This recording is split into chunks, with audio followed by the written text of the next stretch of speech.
Hello, and welcome to this roundup of historical romance books featuring main characters named Olivia. I'm also an Olivia, and your favorite resource for book recommendations you can easily screenshot. So here we go. A Counterfeit Betrothal by Mary Balog is book two of the Wait series. So this one starts with a group of young people picnicking, and one of them decides she wants to see her estranged parents get together. So she plots a betrothal with her friend, who is slightly rakish and unsuitable, that her parents will be forced to spend time together, either to break up the engagement or to stay for the wedding planning. Most of this book does actually have to do with the parents' relationship and only very little of the fake betrothed couple. We get to see an older couple who have been apart for over a decade, only corresponding through letters and shared custody of their daughter. We find out that the cause of the estrangement was the guy behaving badly, and we figure out whether or not they can overcome it. The story is actually intensely emotional, with bits of lighthearted fun with the younger couple. Mr. Greer and the Governess by Sophie Barnes is book two of the Brazen Beauties series. With no money or family, Olivia sets out for a housemaid position, but finds out that it has already been filled. The very nice housekeeper and butler decide to help her and set her up as the governess to the ward of the house. She's highly educated, but very sheltered due to her upbringing. Grayson returns home when he hears of the new governess and is baffled by his own attraction to her. She is slowly working on her sister's list of dreams and finds ways to incorporate them in her experiences. This one is a very slow burn romance that's pretty sweet, aside from the meddlesome neighbors, an ex mistress, and a mischievous brother. Scandalous Summer Nights by Anne Barton is book three of the Honeycoat series. We have our Duke's sister Olivia, who is a bit outspoken and brash, and she has had a crush on her brother's friend James forever. But James is an all around good guy, never looking at his friend's younger sister in that way. Well, James is about to set sail for an expedition to Egypt and will be gone for 2 years, so Olivia decides it's time to make her move. She corners him at a ball and kisses him, and he's into it, but says no and leaves, and also decides to leave town altogether. The next day, James comes to her house to see her brother, and she thinks he's going to propose, but he's not. And so she's heartbroken. And then she gets the bright idea to follow the guy. It's actually a little bit pathetic to watch her be overconfident in this one because this guy has not given any clue that he's interested in anything long term. But it's a romance novel, so it's all going to work out. It's just a little awkward along the way. Between the Devil and Desire by Lorraine Heath is book two of the Scoundrels of St. James series. Widowed Duchess Olivia finds that her late husband has left the guardianship of her son and the ownership of her house to a renowned scoundrel and gambling hell owner, Jack.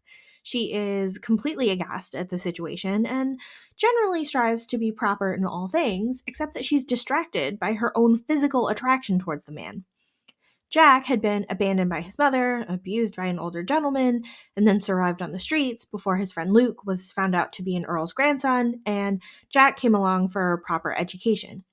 Upon receiving a windfall when he was like 19, Jack opened his own gambling hell and makes his fortune from aristocrats' losses. He is just as curious as Olivia as to why a near stranger would have entrusted his son to Jack's care, so Jack sets his investigator friend on the case. As Jack and Olivia navigate their new proximity to each other, Olivia starts to see how she misjudged Jack since he's basically like the best guardian ever to her son. As much as they both try to resist each other, that can only last so long. The Elusive Wife by Callie Hutton is book one of the Marriage Mart Mayhem series. As a stipulation of the late Earl's will, Jason needs to fulfill an arranged marriage in order to inherit. He is completely drunk through the wedding and abandons his new wife immediately the next morning. The new Countess Olivia is appalled and embarrassed with her new situation and goes to London to visit her friend and confront her wayward husband. When they see each other at a ball, he doesn't recognize her at all and proceeds to flirt with her, even though he at least knows he's married. While she's angry at him, he is so besotted with the woman he met at the ball, he seeks an annulment from his wife, even though they're actually the same person. This one is a pretty humorous setup, and when the truth finally tumbles out, our Earl is trying very hard to woo his wife and make the marriage work, even though she is super skeptical. The Duke's Daring Bride by Caroline Lee is book 4 of the Surprise Duke series. Alistair is a reclusive duke who doesn't speak but makes his case in the House of Lords through letters and support documents. At night, he stalks the streets fighting crime as the Dark Knight. One night, he saves Olivia from ruin while she's out looking for a story that might save her newspaper. One of her investors just happens to be Alistair, and she shows up at his house the next day to ask him to reinstate his financial support, not knowing that he was the one who saved her at night. He decides to propose to her in exchange for the newspaper support, mostly because he needs a wife and doesn't want to go out into society to acquire one. These two enter into a marriage of convenience, but have an instant attraction for each other. It's super fun to read about Olivia integrating into Alistair's boisterous family, which includes a meddling mother and two quirky younger sisters. And then we get a slow progression of Alistair and Olivia learning to trust each other and fall in love. 6 Degrees of Scandal by Caroline Linden is book 4 of the Scandalous series. This book starts with a heartbreaking prologue where Olivia and James meet as youths, are nearly engaged, and then Olivia is married off to someone else in exchange for money for her father's debts. 10 years later, Olivia is widowed and being pursued by one of her late husband's associates looking for smuggled treasure. When Olivia flees London to investigate a lead, she's soon caught by James, who vows to assist her and secure her safety. He has been feeling guilty and regretful ever since he missed his chance to marry her all those years ago. We get these two partnering up to solve the mystery her late husband left behind and rekindling their lost love. It was super interesting to uncover the mystery and see it tie back to characters from previous books in the series. A Wallflower's Folly by Amanda Mariel is book 1 of the Fated for a Rogue series. Olivia and William were betrothed by their parents as children, but Olivia has not heard from William in about 15 years. She believes that he's not interested in actually marrying her, so she's happy to live as an independent spinster without a husband.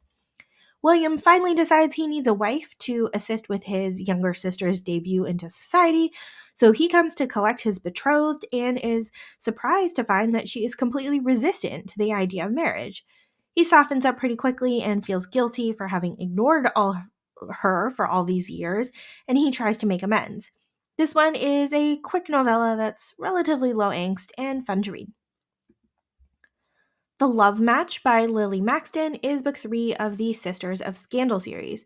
This one is a novella length story, and we see Olivia with older sisters who have married and settled, and so now her mother is trying to make a suitable match for the shy and bookish Olivia. At a house party, Olivia's non flirtatious demeanor has caught the attention of William, a mere mister who's known to be a flirt. They start a dalliance while at the house party despite having no intention of courting or marrying. This one was, again, pretty quick. When they get caught in a compromising situation, William is pretty quick to defend Olivia when needed. Wallflower Gone Wild by Maya Rodell is book 2 of the Wallflower Trilogy series. Lady Olivia has a reputation of being the ultra demure wallflower with an overbearing mother. Since she has no suitors in sight, her parents have arranged for her to marry the Mad Baron. Olivia is not interested in marrying this stranger, so she plans to behave poorly to convince him to stop his pursuit of her. Finn would rather spend time building machines than interact with society and has no idea that the scandal of his first wife's death still circulates amongst debutantes. As he meets and attempts to court Olivia, he's baffled by her behavior and wonders what happened to the biddable and demure young lady her parents described. It's a comedy of errors for everyone as Finn tries to woo Olivia using bad advice from his friend, and Olivia is completely fearful of the man while also trying to behave scandalously. It is the slowest of slow burns here as Finn learns to actually listen to Olivia, and Olivia learns the truth behind the rumors and slowly trusts Finn. Thank you so much for watching this video. Hopefully you are inspired to create a roundup of main characters featuring your own name. Links to all of these books are in the description box. Like and subscribe to get updates, and you can follow me on Instagram at randomolive.